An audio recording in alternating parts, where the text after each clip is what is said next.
Hello, this is Alessandrina with Dexter and Alessandrina. And today I'm going to talk about change. You may have heard me talk in the past about times when we want something new in our lives, or there's an intention that we have, or a goal that we have, and that if it's not happening, it means that not all parts of us want that. And for a lot of people, that can be difficult to grasp and also to accept. Meaning that if there's something really, really meaningful to you, really, really, really important, and there's parts of you that feel like you do want to change, you do want this situation to be different, and it's not happening, you can go into essentially a part of yourself that feels desperate or feels annoyed or disappointed or frustrated about that situation. And even kind of attack yourself, meaning feel like, well, I want this, and you're telling me that if I was aligned and I truly wanted it, then it would be happening. And I don't understand because I know I want it. So what are you talking about? And so what I'm talking about is our subconscious. The subconscious mind represents 95% of why we do the things we do.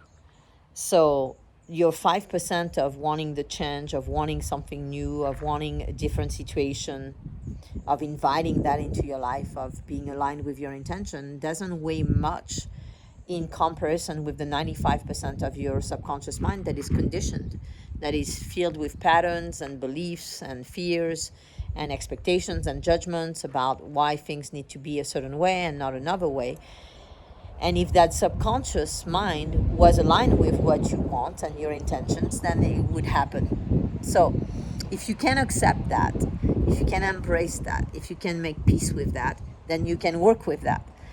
So not being afraid of the subconscious, not being angry at yourself, not blaming yourself or your subconscious for not being in alignment with what you truly want in your heart and soul. Simply recognizing, oh, I have childhood conditioning, I have familial conditioning, I have ancestral conditioning. If you believe in past lives, I have past life conditioning. And all of those that I'm not even aware of, they might not be aligned with what I truly want. And actually, that's not a problem. That's an opportunity for me to recognize that there are parts of myself that are not congruent, not aligned with what I truly mostly want in my heart and soul. And then I can uncover it and work at that level of my subconscious, whether that be facilitated by someone who can help you clear subconscious blocks, or facilitated through a process of meditation, which sometimes can be challenging if you're doing that by yourself, because our own subconscious can hide itself from us, and we may think that we're accessing content and really we're not. So meditation with the caveat of having that capacity to really access the deep levels of the subconscious and to become aware of the programs and patterns and karmas and conditioned habits that we have that we might not be aware of. And then you have also the process of hypnosis. So if you work in hypnosis with someone, and Dexter and I do facilitate hypnosis session over the phone. And in that process, we can help you access your subconscious mind and become aware of when, where, how, and why there are misaligned parts in your system to what you truly want most in your heart and soul. And then once you access that information in hypnosis, you can clear it.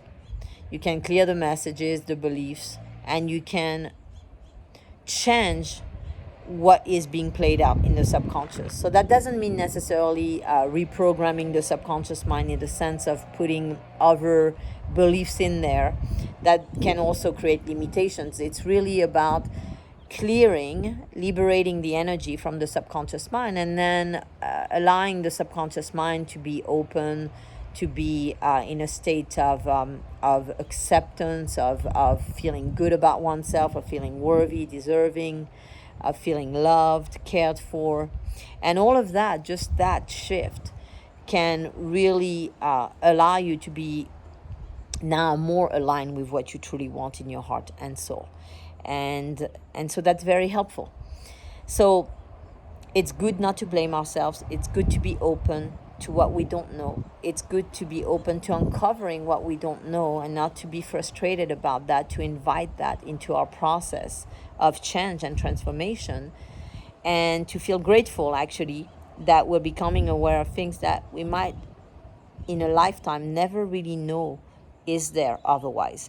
And it might continue to influence us and limit our results and reduce the quality of our consciousness, of our relationship dynamics, of our choices, and therefore also the quality of our results in life. And sometimes people can spend a lifetime wanting something to happen in their life, wanting a change, and then kind of feel like they're hitting their heads against the wall because it's not happening and they don't understand why, and they can become angry with themselves and frustrated and feel disempowered to the level where essentially they might stop doing what they're doing. And stopping doing what they're doing is not the answer.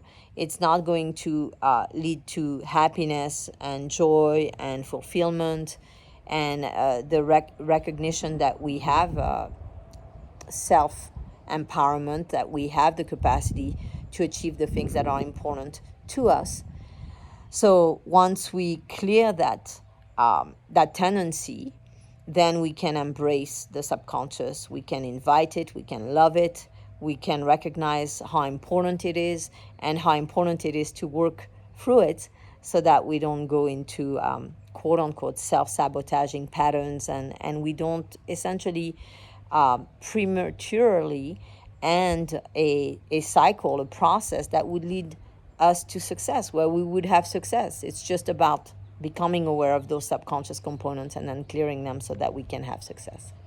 I hope this was helpful and that you realize how important it is to work at the level of the subconscious mind and to empower yourself through that process. Sending you much love.